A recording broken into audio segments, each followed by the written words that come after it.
வேணும், தனக்கு அது பின்னாடி தேவைப்படும் அப்படின்னு ஒருத்தர் சேமிச்சு வைக்கிறாங்க. அது எந்த விதத்துல வேணாலும் இருக்கலாம், எல்லா விதத்துலயுமே அதை பண்ணலாம்.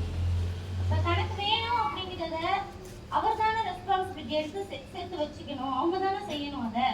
அது எப்படி தவறான குணமா இருக்கும்?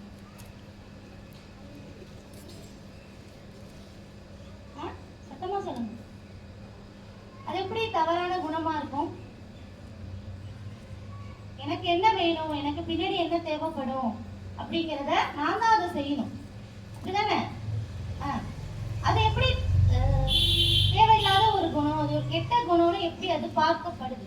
ஏன் அதை அப்படி பார்க்கிறோம்?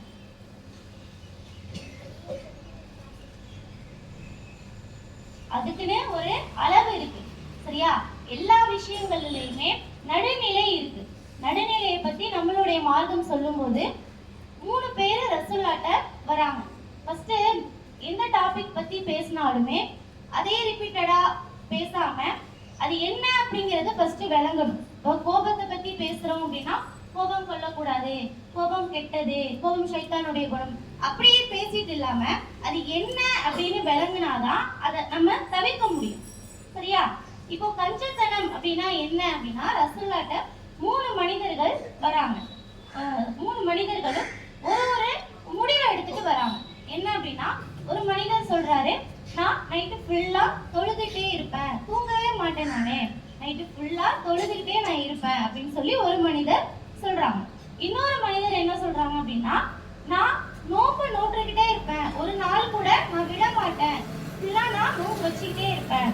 இன்னொரு மனிதர் என்ன சொல்றாங்கன்னா, என்னுடைய வாழ்நாள்ல நான் திருமணமே பண்ண மாட்டேன், நான் மேரேஜ் பண்ணவே மாட்டேன், என்னுடைய வாழ்க்கையை முழுசாக நான் மார்க்கத்துக்கு கொடுத்துருவேன் அப்படின்னு சொல்லி சொல்றாங்க. திருமணம் பண்ணா வேற வேற அப்படியே டைவர்ட் ஆகும், ஃபுல்லா மார்க்கத்துல ஈடுபட முடியாது, அதனால அதை தவிர்க்க போறேன் அப்படிங்கிற மாதிரி பேசிக்கிறாங்க. இந்த செய்தி ரசூலுல்லாஹ்க்கு வரும்பொழுது ரசூலுல்லாஹ் என்ன சொல்றாங்க அப்படின்னா, அவங்களை கூப்பிட்டு ஒரு செய்தி சொல்றாங்க. நான் ஒரு தூதர், நீங்க எல்லாரும் பின்பற்றதை விட அதிகமா மார்க்கத்தை பின்பற்றக்கூடியது, கரெக்டா அந்த ரூட்ல போயிட்டு இருக்கிறது யாரு? நான் தான். ஆனா நானே என்ன செய்வேன் அப்படின்னா, தொழுவேன் நைட்ல, அதே நேரத்துல தூங்கவும் செய்வேன். இன்னொன்னு என்ன சொன்னாங்க, நோம்பு வச்சுட்டே இருப்பேன்னாங்க இன்னொரு மனிதர். நான் நோம்பும் வைப்பேன், வைக்காத நாட்களும் இருக்கு, சரியா? அடுத்து இன்னொன்னு என்னன்னா, நான் தூதராக இருந்தாலும் எனக்கு அதிகமான பொறுப்புகள் இருந்தாலும் நான் திருமணமும் நான் பண்ணியிருக்கேன், உங்க எல்லாரையும் விட அதிகமான பெண்களை நான் திருமணம் பண்ணியிருக்கேன். அப்போ ஒரு தூதராக நான் வழிகாட்டுற வழிமுறை இதுதான். நல்ல விஷயமாவே இருந்தாலும், அது மார்க்கத்துக்காகவே இருந்தாலும், ஒரு நடுநிலை நியூட்ரலை தாண்டி மேல போகும்போது அது தடுக்கப்படும், அது தவறாக பார்க்கப்படும். இப்ப நம்ம டாபிக் எங்க ரிலேட் ஆகுது அப்படின்னா, மேல போகல, கீழே வருது, சரியா? எந்த ஒரு செயலுக்குமே நடுவுல ஒரு லைன் இருக்குமா, அந்த லைனுக்கு கீழே வரும்போது அது கம்மியா பார்க்கப்படும், அந்த கம்மிக்கு கீழே போகும்போது தான் அது கஞ்சத்தனமாக பார்க்கப்படுது, சரியா? இப்போ இந்த கஞ்சத்தனத்தை ஒரு பர்டிகுலர் அமௌண்ட் வச்சு இப்படி பண்ணா இது கஞ்சத்தனம் அப்படின்னு சொல்ல முடியுமா? 5 ரூபாய் இருக்கு, சரியா? 5 ரூபாய் இருக்கு, 5 ரூபாய் ஒருத்தவங்களுக்கு தர்மம் செய்யறவங்க கஞ்சத்தனமா இருக்காங்க. அந்த 5 ரூபாயை வேற விதத்துல யாருக்காவது கொடுக்கறவங்க எதுவும் வேணாலும் இருக்கலாம். அந்த அமௌண்ட் 5 ரூபாய் அப்படிங்கிறது ஒரு கஞ்சத்தனத்துக்கான ஒரு அடையாளமாக இருக்குமா? இல்ல, 5 ரூபாய் தானே. கேர்ள்ஸ் சொல்லுங்க, வாய் திறந்து பேசுங்க. நான் பேசிட்டே இருந்தேன்னா அப்படியே போரா இருக்கும், நீங்களும் சொன்னாதான் விளங்கும் என்ன நடக்குதுன்னு ஒரு இதா இருக்கும். நீங்க பாட்டு அமைதியாவே இருக்கீங்க, அப்புறம் தூக்கம். சொல்லுங்க, 5 ரூபாய் ஒரு கம்மியான அமௌண்ட் இல்லையா? ரொம்ப பெருசோ? எப்படி பாக்குறது? அதை யோசிங்க. இந்த அமௌண்ட் கம்மியா இருக்கிறது அதிகமா இருக்கிறத எப்படி பாக்குறது? ஒரு நாளைக்கு 5000 ரூபாய் சம்பாதிக்கிறவங்களுக்கு 5 ரூபாய் பெரிய காசு இல்ல. ஒரு நாளைக்கு 50 ரூபாய் சம்பாதிக்கிறவங்களுக்கு 5 ரூபாய் ஒரு தாக்கத்தை ஏற்படுத்தும், அப்படித்தானே? ஒரு பாதிப்பை உங்களுக்கு கொடுக்கும்.